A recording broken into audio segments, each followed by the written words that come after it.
Good morning વિદ્યાર્થી મિત્રો. Redox પ્રક્રિયા સમીકરણ સંતુલન કરવા માટે ફરીથી એકવાર ઓક્સિડેશન આંક નક્કી કરતા હવે તમને આવડી ગયું હશે. તો હવે આપણે રેડોક્સ પ્રક્રિયા સમીકરણનું સંતુલન કરવાની જુદી જુદી બે પદ્ધતિઓ જોઈશું. આ બે પદ્ધતિઓ પૈકી પહેલી પદ્ધતિ જે છે ઓક્સિડેશન આંક પદ્ધતિ અને બીજી પદ્ધતિ, પહેલી પદ્ધતિ છે ઓક્સિડેશન આંક પદ્ધતિ અને બીજી પદ્ધતિ જે છે અર્ધ પ્રક્રિયા સમીકરણ સંતુલન પદ્ધતિ, જેને આપણે પછી જોઈશું. પહેલા એક પદ્ધતિ એને બરાબર શીખી લો, ત્યાર પછી આપણે બીજી પદ્ધતિના સોપાન જોઈશું. તો સૌથી પહેલા રેડોક્સ પ્રક્રિયાનું સમીકરણ સંતુલન કરવા માટે ઓક્સિડેશન આંક પદ્ધતિના જે સોપાન એટલે કે જે પગલાં છે, નિયમો છે, એને આપણે જોઈએ. સૌથી પહેલું સોપાન એટલે પહેલું પગલું કે આપણે શું કરવાનું. તો પહેલું સોપાન છે કે તમને આપેલું જે સમીકરણ હોય એ સમીકરણમાં રહેલા દરેક પ્રક્રિયક અને નિપજના સાચા સૂત્રો લખો. તો પ્રક્રિયક અને નિપજ એ તમને સમીકરણ સ્વરૂપે આપેલા હશે અથવા તો એ સમીકરણ લખી શકાય એવો એક કૂટ પ્રશ્ન આપેલો હશે, જેને આપણે પ્રક્રિયક અને નિપજના સાચા સૂત્ર સ્વરૂપે લખવાનું રહેશે. આમ પહેલું સોપાન છે પ્રક્રિયક અને નિપજના સાચા સૂત્ર લખો. ત્યારબાદ બીજું સોપાન, જેમાં પ્રક્રિયક નિપજમાં રહેલા દરેક તત્વનો ઓક્સિડેશન આંક લખવાનો, જે આપણે અત્યાર સુધી શોધતા હતા નિયમોને એપ્લાય કરીને. એ પ્રમાણે દરેક તત્વનો ઓક્સિડેશન આંક ગણવાનો, શોધવાનો અને પ્રક્રિયકથી નિપજ તરફ ઓક્સિડેશન આંકમાં થતો ફેરફાર નક્કી કરવાનો. ઓક્સિડેશન આંક પ્રક્રિયકથી નિપજમાં જે ફેરફાર અનુભવે છે એ કયા પરમાણુ કે તત્વમાં ફેરફાર થાય છે તે ફેરફાર શોધવાનો રહેશે, જે આપણે એપ્લાય કરીશું જ્યારે કોઈ રેડોક્સ ઉદાહરણ લઈને, ત્યારે તમને વધારે ડિટેલમાં એક ખ્યાલ આવશે. નંબર 3, ત્રીજું સોપાન, બંને બાજુ ઓક્સિડેશન આંકમાં ફેરફાર જે નક્કી કરીએ એમાં જો ઓક્સિડેશન આંકમાં વધારો થાય તો એ ઓક્સિડેશન અને જો ઓક્સિડેશન આંકમાં ઘટાડો થાય તો રિડક્શન પ્રક્રિયા દર્શાવે છે એ નક્કી થશે. આમ ઓક્સિડેશન આંકમાં થતા વધારાને આધારે ઓક્સિડેશન ઘટાડો થાય એ રિડક્શન દર્શાવે છે એ નક્કી કરવું. આ દરમિયાન જો પ્રક્રિયક અને નિપજમાં રહેલા જે પરમાણુ છે એ જો સમાન ના હોય તો એને યોગ્ય સહગુણક વડે ગુણીને સમાન બનાવવા. યોગ્ય સહગુણક વડે ગુણીને પરમાણુઓને સમાન કરવા. ત્યાર પછી ચોથું સોપાન નંબર 4, આપેલી જે રેડોક્સ પ્રક્રિયા છે એમાં તમને માધ્યમ આપેલું છે સમીકરણને અંતે, અને આ માધ્યમના આધારે તમારે એમાં રહેલા પરમાણુઓ સંતુલિત કરવાના છે. જે પૈકી જો આપેલ પ્રક્રિયા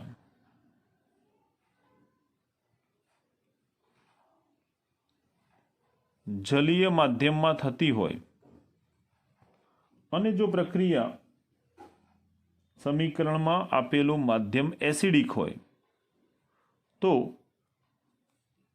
એસિડિક માધ્યમ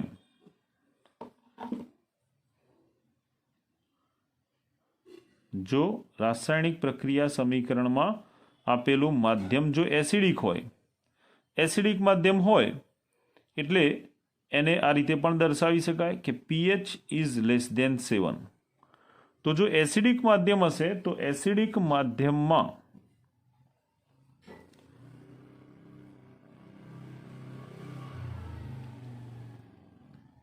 હાઇડ્રોજનને સંતુલિત કરવા માટે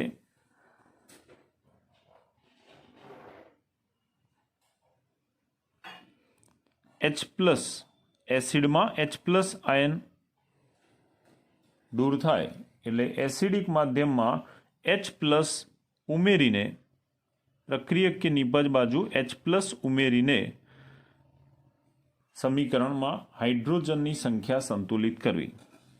જો એના બદલે માધ્યમ બેઝિક હોય, એસિડિક માધ્યમ હોય તો H+ ઉમેરીને સંતુલન કરવું, પરંતુ જો માધ્યમ એસિડિકને બદલે બેઝિક માધ્યમ આપેલું હોય તો બેઝિક માધ્યમ જેને આ રીતે પણ લખેલું હોય pH ઇઝ ગ્રેટર ધેન 7, 7 કરતાં વધુ pH હોય તો એ બેઝિક માધ્યમ થશે. એમાં હાઇડ્રોજનને સંતુલિત કરવા માટે H+ ને બદલે OH- ઉમેરવો યોગ્ય જગ્યાએ. જરૂરી સંખ્યાના OH- યોગ્ય બાજુએ ઉમેરી અને સમીકરણને સંતુલિત કરવા. આમ માધ્યમ કયું છે એના આધારે નક્કી કરવાનું થાય કે આપણે સમીકરણને સંતુલિત કરવા માટે શું ઉમેરીશું. જો માધ્યમ એસિડિક હશે તો H+ ઉમેરવાનું રહેશે, જો માધ્યમ બેઝિક હશે તો OH- ઉમેરીને સમીકરણ સંતુલિત કરીશું.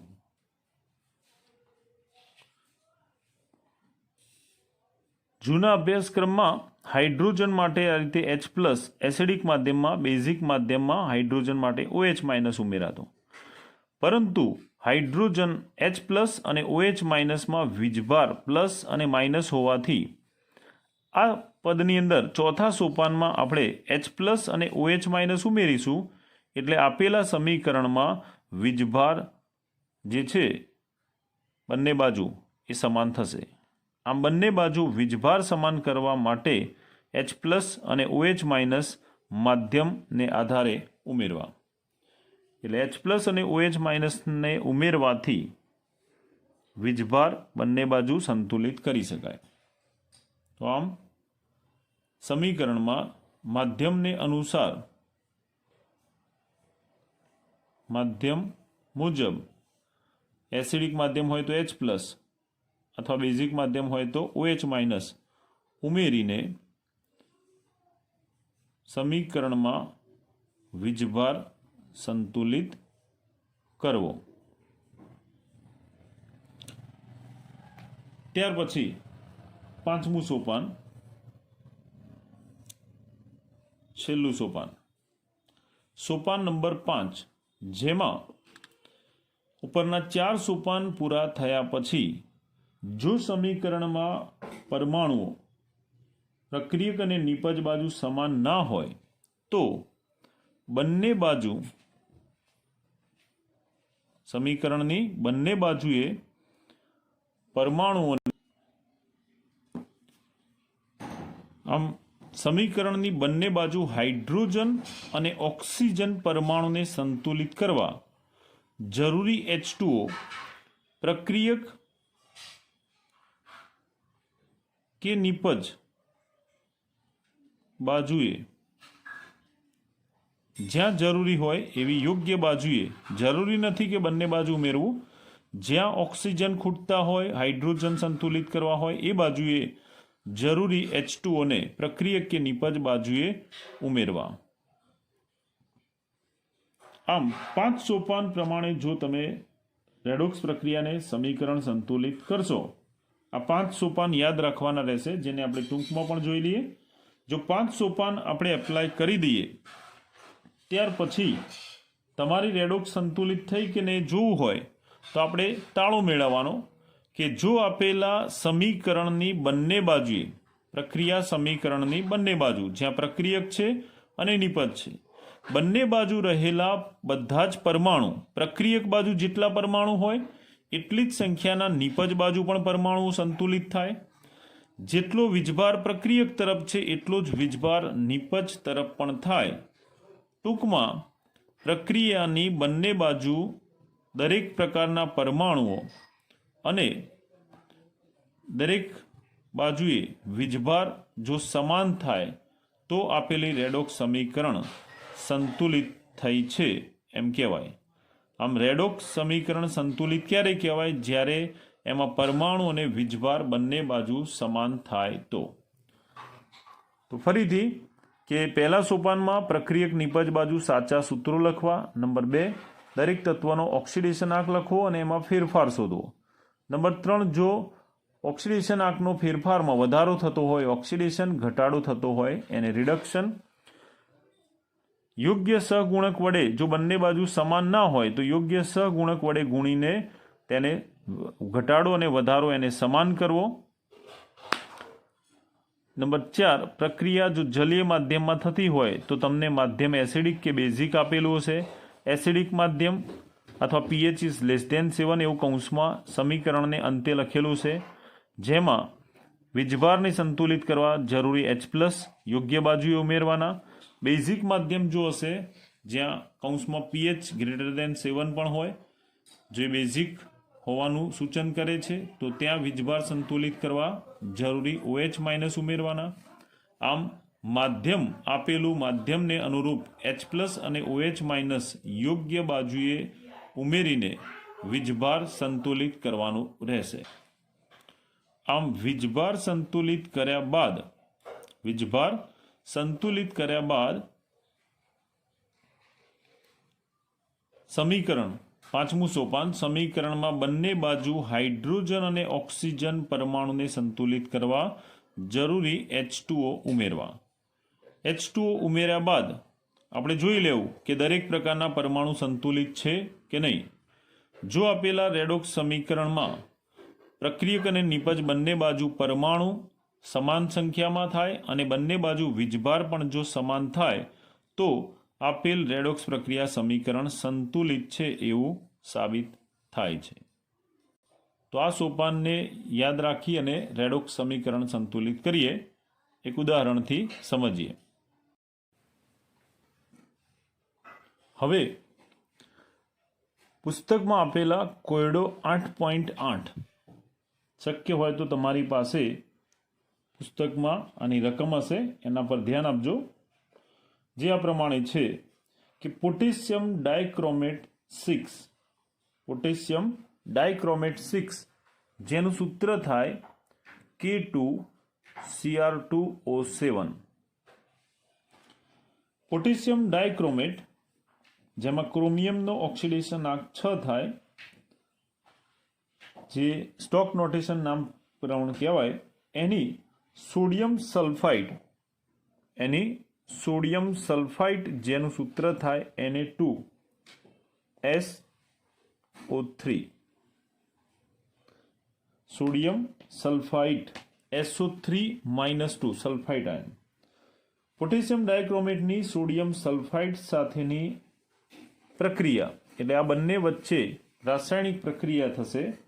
જે પ્રક્રિયા થાય છે એસિડિક માધ્યમમાં થતી પ્રક્રિયાથી, આ બંને વચ્ચે થતી એસિડિક માધ્યમમાં થતી પ્રક્રિયાથી ક્રોમિયમ 3 આયન એટલે Cr+3 આયન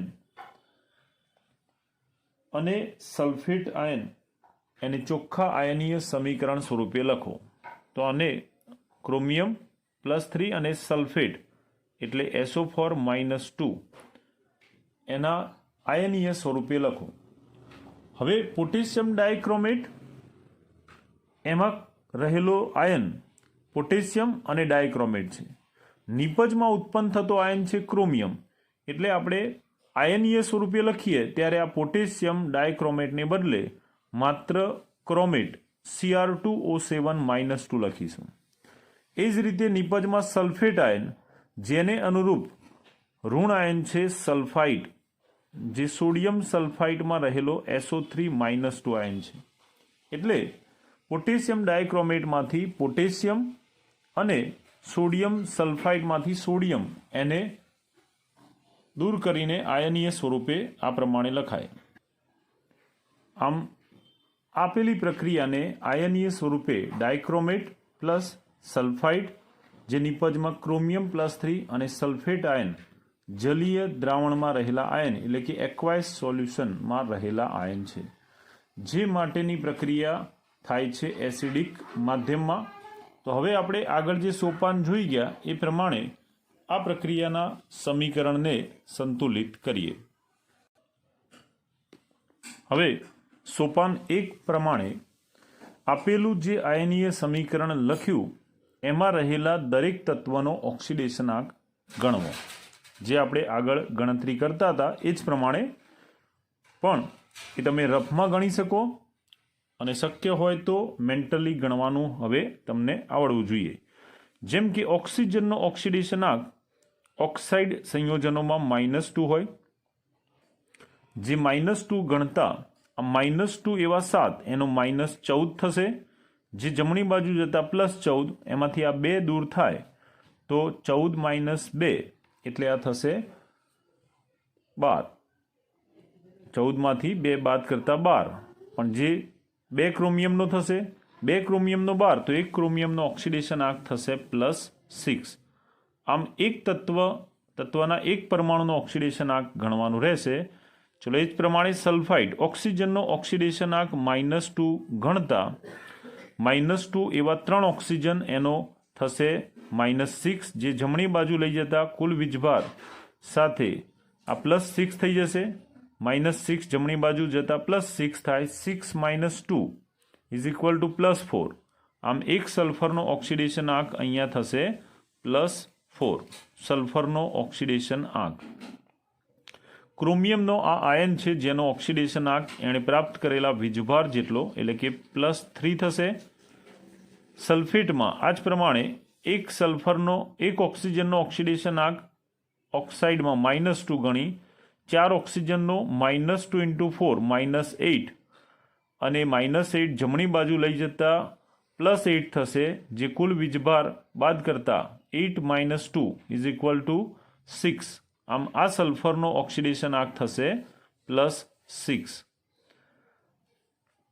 તો દરેક સોપાન 1 પ્રમાણે દરેક તત્વના દરેક પરમાણુનો ઓક્સિડેશન આંક ગણતરી કરવી અને ત્યારબાદ ઓક્સિડેશન આંકમાં ફેરફાર થતો હોય એવા પરમાણુઓ શોધવા. તો આપણે જોઈએ કે અહીંયા કોના ઓક્સિડેશન આંકમાં ફેરફાર થાય છે. તો ક્રોમિયમનો ઓક્સિડેશન આંક જે +6 હતો એ +3 થઈ જાય છે. જે ઘટાડો થયો કહેવાય 6માંથી 3 થવું એટલે 3નો ઘટાડો. ઓક્સિજનનો ઓક્સિડેશનાંક -2 હતો અને -2 જ રહે છે, પ્રેક્ષક આયન થશે. પણ સલ્ફરનો ઓક્સિડેશનાંક +6 હતો, જે નિપજ બાજુ +6 થાય છે. આમ ક્રોમિયમના ઓક્સિડેશન આંકમાં ઘટાડો થાય છે એટલે કે રિડક્શન થાય છે, અને સલ્ફરના ઓક્સિડેશનાંક 4માંથી 6 એટલે 2નો વધારો થાય છે. જે પરમાણુઓ બંને બાજુ સમાન હોવા જોઈએ, ના હોય તો આપણે એને સંતુલિત કરીએ બીજા પદમાં. હવે સોપાન 2 જેમાં પહેલું સમીકરણ જે હતું એને ફરીથી લખીશું આ પ્રમાણે. સોપાન 1માં મળેલું સમીકરણને ફરીથી લખીશું અને એમાં ઓક્સિડેશન આંકનો ફેરફાર પામતા હોય એવા પરમાણુઓનું સંતુલન કરીશું. કયા પરમાણુને સંતુલિત કરીશું? જેના ઓક્સિડેશન આંકમાં ફેરફાર થતો હતો, વધારો કે ઘટાડો, એવા પરમાણુનું સંતુલન કરીશું. તો એવા પરમાણુમાં હતો ક્રોમિયમ, જે 6માંથી 3 થતો હતો. આપણે જોઈએ કે બંને બાજુ ક્રોમિયમ સંતુલિત છે. તો ક્રોમિયમ પ્રક્રિયક બાજુ 2, જ્યારે નિપજ બાજુ 1 જ છે, એટલે આપણે એને સંતુલિત કરીશું 2 વડે ગુણીને. હવે ક્રોમિયમ પ્રક્રિયક બાજુ 2, નિપજ બાજુ પણ 2 થઈ ગયા. સલ્ફર એ બંને બાજુ 1 છે, પ્રક્રિયકમાં પણ 1 સલ્ફર, નિપજમાં પણ 1 સલ્ફર. આમ પરમાણુને સંતુલિત કરીશું. સંતુલિત કરીએ ત્યારે હવે પરમાણુઓના ઓક્સિડેશન આંક પણ કુલ ઓક્સિડેશન આંક લખીશું. પરમાણુ સંતુલન કર્યા બાદ ક્રોમિયમનો ઓક્સિડેશનાંક જે પહેલાં એક પરમાણુનો હતો +6, પણ એક પરમાણુનો +6 હતો. હવે સંતુલન કર્યું ત્યારે ક્રોમિયમના 2 પરમાણુ છે જેનો ઓક્સિડેશનાંક થશે +6 એક પરમાણુનો, એવા 2 ક્રોમિયમનો +12. એ રીતે અહીંયા એક પરમાણુનો એક આયનનો ઓક્સિડેશનાંક +3 હતો. હવે આપણે 2 પરમાણુનો ઓક્સિડેશનાંક લખીશું જે +3 × 2 એટલે +6 થશે. સલ્ફર એને કોઈ સહગુણક વડે ગુણેલ નથી, માટે એનો એક જ પરમાણુ છે જેનો ઓક્સિડેશનાંક +4 હતો, એનો એ જ રહેશે. એ રીતે જમણી બાજુ પણ સલ્ફેટમાં સલ્ફરનો ઓક્સિડેશનાંક જે +6 હતો +6 જ રહે છે. આમ જેને કોઈ યોગ્ય સહગુણક વડે ગુણીએ એમાં રહેલા પરમાણુની સંખ્યા પ્રમાણે એનો કુલ ઓક્સિડેશન આંક લખવો. તો બીજું સોપાન થશે પરમાણુનું સંતુલન કરવું, જો ન હોય તો, અને સંતુલિત કર્યા બાદ કુલ ઓક્સિડેશન આંક લખવો. જેમ આપણે +3 હતો તો 2 પરમાણુનો +6 દર્શાવ્યો, એ રીતે આ બાજુ +6 × 2 +12 દર્શાવ્યો. તો આ રીતે પરમાણુ સંતુલન કરી કુલ ઓક્સિડેશન આંક લખવો, જે બીજું સોપાન થશે. હવે ત્રીજું સોપાન, જેમાં ઓક્સિડેશન આંકના વધારા અને ઘટાડા પરથી ઓક્સિડેશન થાય છે કે રિડક્શન તે નક્કી કરવું. જો વધારો થાય તો ઓક્સિડેશન, ઘટાડો થાય તો રિડક્શન. જે માટે સોપાન 2માં દર્શાવેલા આયનીય સમીકરણને એના કુલ ઓક્સિડેશન આંક સહિત દર્શાવવા. ફરીથી સોપાન 2 પ્રમાણે સમીકરણ લખીશું. ક્રોમિયમનો હવે જે ઉપર દર્શાવ્યો હતો એ કુલ ઓક્સિડેશન આંક લખીશું. આ ભૂલ થવી ના જોઈએ. કુલ ઓક્સિડેશન આંક ક્રોમિયમનો પ્રક્રિયક બાજુ 12 હતો, જે નિપજ બાજુ +3 × 2 +6 હતો, એ કુલ ઓક્સિડેશન આંક લખીશું. સલ્ફરમાં ઓક્સિડેશન આંક ઉપરનું પદ જોઈને જ તમારે લખવાનો છે +4. એ રીતે અહીંયા સલ્ફેટમાં +6 ઓક્સિડેશન આંક. હવે જે પ્રેક્ષક આયન છે એનો ઓક્સિડેશન આંક લખવાની જરૂર નથી. હવે આ લખ્યા બાદ આપણે ઓક્સિડેશન આંકમાં વધારો થાય કે ઘટાડો એના આધારે ઓક્સિડેશન રિડક્શન નક્કી કરીએ. તો ક્રોમિયમનો ઓક્સિડેશન આંક જે +12 હતો એમાંથી 6 થઈ જાય. આમ 12માંથી ઓક્સિડેશન આંક 6 થાય એટલે ઓક્સિડેશન આંકમાં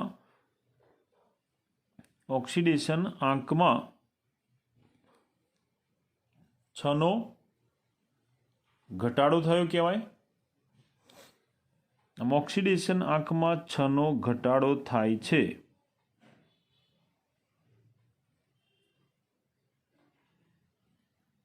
એટલે એ રિડક્શન પ્રક્રિયા દર્શાવે છે. ઘટાડો થાય તો એ રિડક્શન થશે.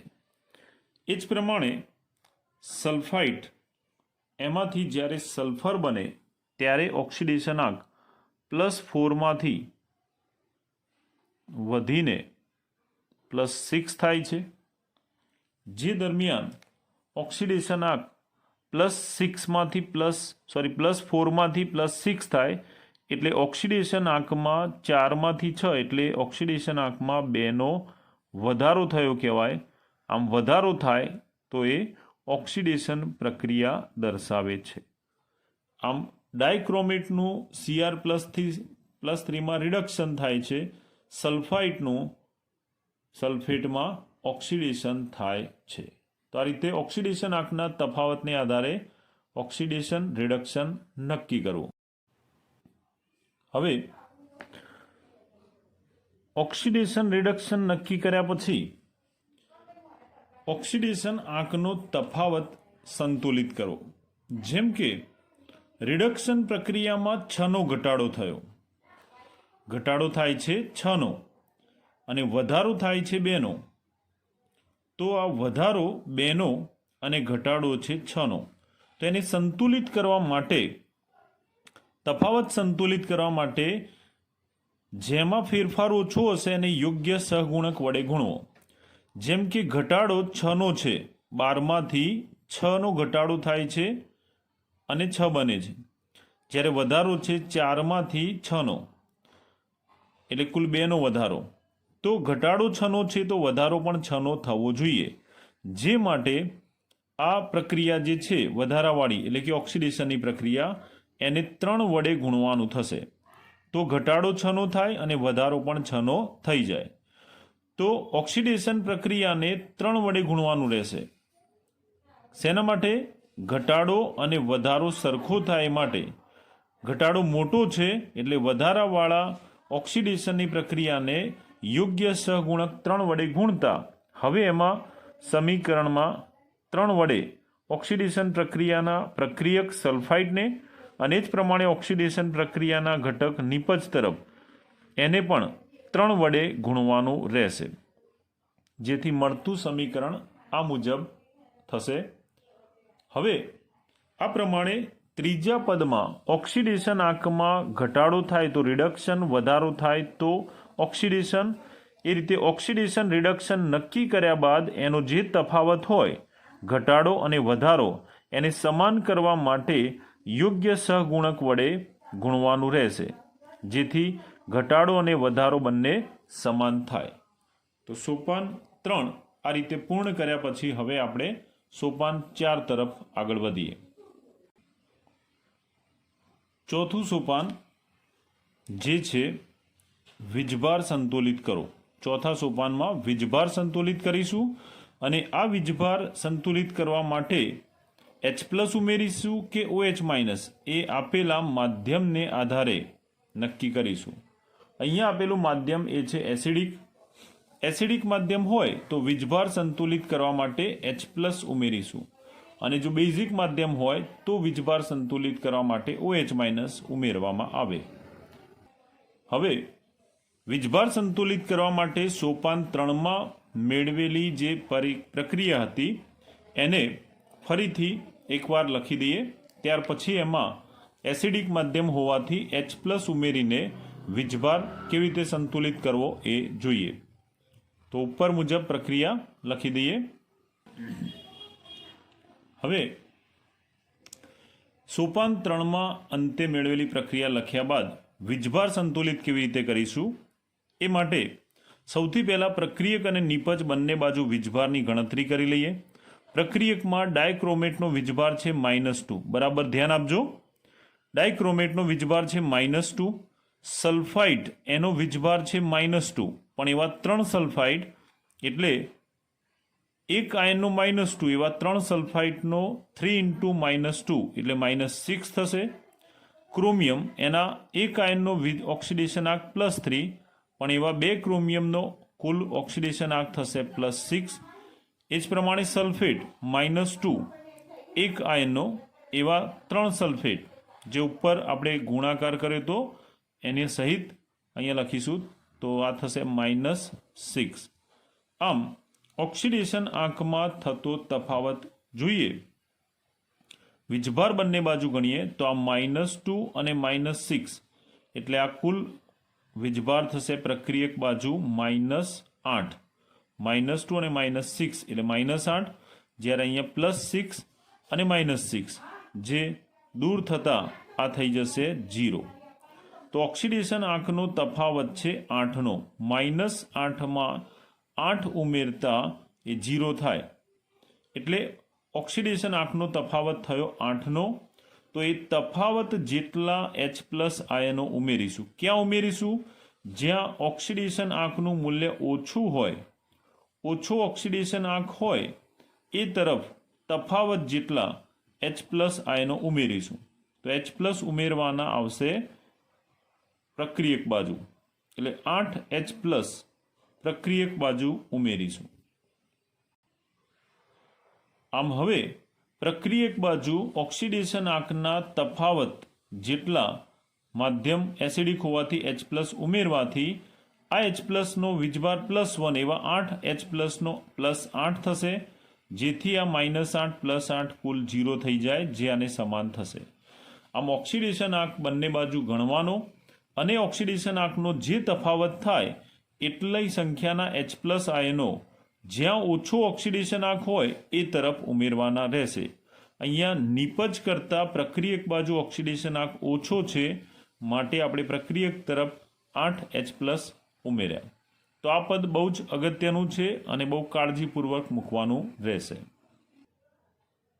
હવે પાંચમું અને છેલ્લું સોપાન, જેમાં હાઇડ્રોજન પરમાણુ સંતુલિત કરીશું, જે માટે ઉપર સોપાન 4માં મળેલી પ્રક્રિયાને ફરીથી લખી દઈશું.